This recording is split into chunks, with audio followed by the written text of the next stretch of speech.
My sister Iris rang me one evening, 66 years old, and nearly in tears about her hair.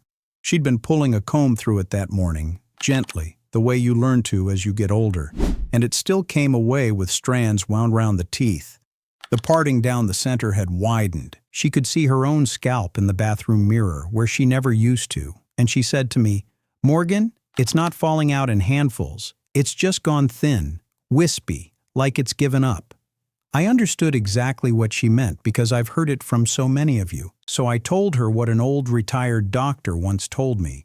A man who'd stopped seeing patients decades ago but never stopped tinkering with the simple things. One seed, some water, that's all. 3 days later she rang me back, and the first thing she said, before hello, was, "What on earth did you do to my hair?" Now, the recipe itself is simple. But there are 3 secrets buried inside it that I didn't understand myself until I'd made every mistake with it. So let's begin. Before I show you the seed, let me tell you what's actually happening on your head, because once you understand it, everything I'm about to say will make sense.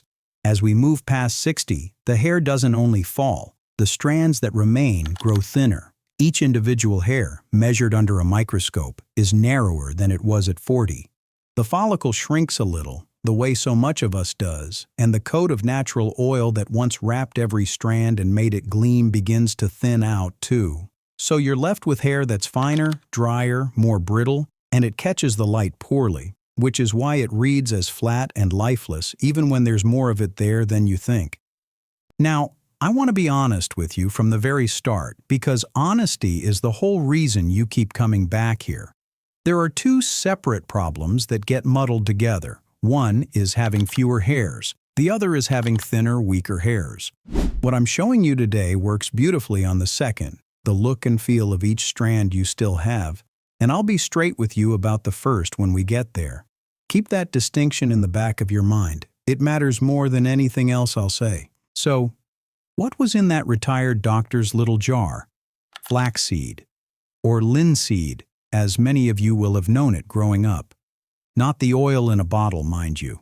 We'll come to why the oil is a different animal entirely. This is a gel you make yourself from the whole seeds, and you very likely have a bag of them in the cupboard already. Here's how it's done, and I want you to watch the pot closely, because the timing is the whole game. You take a 1/4 cup of whole flax seeds, you can see the jar there behind me, and 2 cups of water, and you bring it to a gentle simmer, not a furious boil, a slow one. And you stir. Within a few minutes, the water starts to change. It thickens. It turns glossy, and when you lift the spoon, a fine thread trails from it like a ribbon. That thread is your signal. The very moment you see it run clean off the spoon, you strain it. While it's still hot, through a fine sieve, because if you dither, even by a minute or 2, that lovely gel keeps cooking down into a thick, stubborn porridge you'll never separate from the seeds. Strain it warm, let it cool, and that jar of clear, slippery gel is the whole remedy. Now, the first time you smooth it onto your hair, you'll see something happen with your own eyes, and that brings us to the first secret. The first secret is this: why does every single strand suddenly look thicker? Iris noticed it before her hair had even fully dried. That her hair looked like there was simply more of it. And here's the beautiful part. Not one new hair had grown. What happened is that the gel had gone to work on the hairs she already had. You see, flaxseed gel is rich in something called mucilage, a web of water-loving plant sugars, and when it dries, it forms an extraordinarily fine, flexible film that wraps around each individual strand like the thinnest possible sleeve. 2 things happen at once. First, that sleeve adds a whisper of width to every hair, invisibly thin on its own. But multiply it across the tens of thousands of hairs on your head, and the whole head reads as fuller. Second, and this is the clever bit, the film smooths down the raised, roughened scales on the surface of aged hair. So, instead of scattering light in every direction and looking dull, the strand lies flat and catches the light evenly. That's the shine. Less friction between the strands means less of that flyaway frizz and less breakage when you comb. Fuller, glossier, easier to manage, all three from a film you can wash out. And I want to be completely honest with you about that word, wash out. This is cosmetic. The film renews every time you apply it, and it rinses away when you shampoo. It is not changing the hair you grow, it's flattering the hair you have. But I'll tell you something. For most of us, that's exactly what we were after all along. Now this is also where people ask me, why the gel and not just the flaxseed oil in a bottle? And the answer is that they do entirely different jobs. The oil is a heavy, greasy thing, lovely for a touch of shine on the ends, but it weighs fine hair down and flattens it, which is the very opposite of what Iris needed. The gel is water-based and light. It builds that structure around the strand without the grease. That's precisely why the old doctor reached for the gel and not the oil for hair as fine as hers. But, and here's what closes this secret and opens the next, that very same film that flattered Iris's hair can turn against somebody else's entirely. Which brings us to the second secret, who this suits and who it quietly works against. Because I had another letter, not long after, from a woman named Sylvia, and she was cross. She'd made the very same gel, smoothed it through, and her hair had gone limp, dull, and faintly crusty. One jar, two completely opposite results. So let me explain, because this is the part almost nobody tells you. That film I described is a gift to fine, soft hair. It gives it structure it never had, but some hair sits differently. If your hair is what they call low porosity, hair the gel can't sink into, so it just sits on the surface. Then layer after layer, that film builds up instead of absorbing. And when it builds up, it does the opposite of shine. It goes dull, it feels coated, and it can dry into little white flakes that people mistake for dandruff. It isn't dandruff at all, it's simply too much gel. Sylvia's mistake was threefold, and they're the three I want you to avoid. She used far too much. You need only a coin-sized amount. Work through the lengths first, not slathered on the scalp. She mixed oils into it, which is the surest way to weigh fine or low porosity hair down into a flat, greasy curtain. And she never once thought about whether her particular hair wanted it. So here's my honest guidance. Start with the smallest amount. Keep it to the lengths of the hair, not piled at the roots. Don't mix anything into it the first few times. Meet it plain and see how your own hair answers. And one thing I ask of every single person before they put anything new on their skin, and I mean this one seriously, do a patch test, a dab on the inside of your forearm, and leave it a full day. Flaxseed allergy is uncommon, but it's real and it's been rising. Doctors have documented genuine skin reactions to it, and a day of patience is a small price to be sure.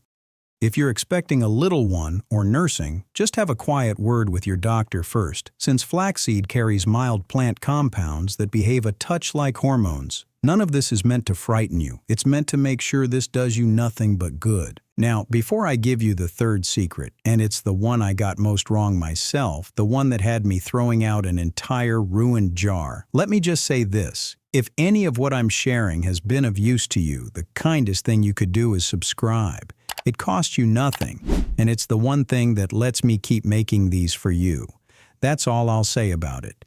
Because what I'm about to tell you is the mistake that turns this whole lovely remedy against you, and hardly anyone sees it coming. The third secret is about how you keep it, and I learned it the hard way. When I first made a batch, I did what I'd do with anything from a shop. I made a big jar to last me a month, stood it on the bathroom shelf, and dipped my fingers in each morning. Within a week, it had turned, a sour, wrong smell, and I couldn't understand it until I thought about what this gel actually is. It's water and plant sugars, nothing else. There's not a single preservative in it, none of what a shop-bought bottle has quietly keeping it safe on the shelf for a year.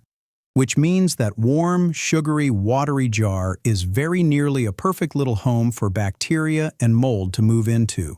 On a shelf at room temperature, it spoils in a matter of days. And here's the myth I want to put to rest because I believed it myself. People will tell you to add a drop of vitamin E or honey or an essential oil and it'll keep. It won't. Those are antioxidants. They stop oils going rancid, but they are not preservatives. They do nothing to stop the mold. If anything, the honey feeds it. So here's how you actually keep it. And it couldn't be simpler. Make it small, a batch to last 3 or 4 days, no more. Keep it in a clean glass jar in the fridge, never on the shelf. Use 1 clean spoon to lift out what you need. Never your fingers, because your fingers carry it straight in there. And trust your senses. If it smells sour, if the color's changed, if you see the faintest bloom of mold or it's gone thin and watery, you don't rub it in and hope. You pour it away and make a fresh jar. It takes 10 minutes. If you want to keep some longer, freeze it in an ice cube tray and thaw a cube the night before. That way you always have it and it's always fresh. A spoiled gel on your scalp is the last thing thinning hair needs. And so we come back to Iris. A few weeks on now, and she rang me again. No panic this time. She said she'd caught herself in the hall mirror as the afternoon light came through the window. And for the first time in a long while, the light had something to hold on to. Her hair had a sheen to it. The parting looked narrower. The strands lay together instead of drifting apart, and she felt, in her words, that she had her hair back. Now let me be as honest with you at the end as I was at the start. This didn't grow her a single new hair. Nothing rubbed on the outside of the head grows hair from within. I'd never tell you otherwise. And anyone who does is selling you something. What it did was take every strand she still had and make the most of it. Fuller to the eye, brighter in the light, softer to the touch, easier to manage. And here's the thing I've come to believe after all these years, that honesty is the very reason it keeps working. It does the one thing it truly can, and it does it well, and it never pretends to be more. Now, there's one more thing I have to tell you, because lately Iris has started dropping something else into the pot before the seeds go in, just a single spice from the kitchen, one you almost certainly have in the cupboard right now. And what it does once it reaches the scalp itself is a rather different story from anything I've told you today.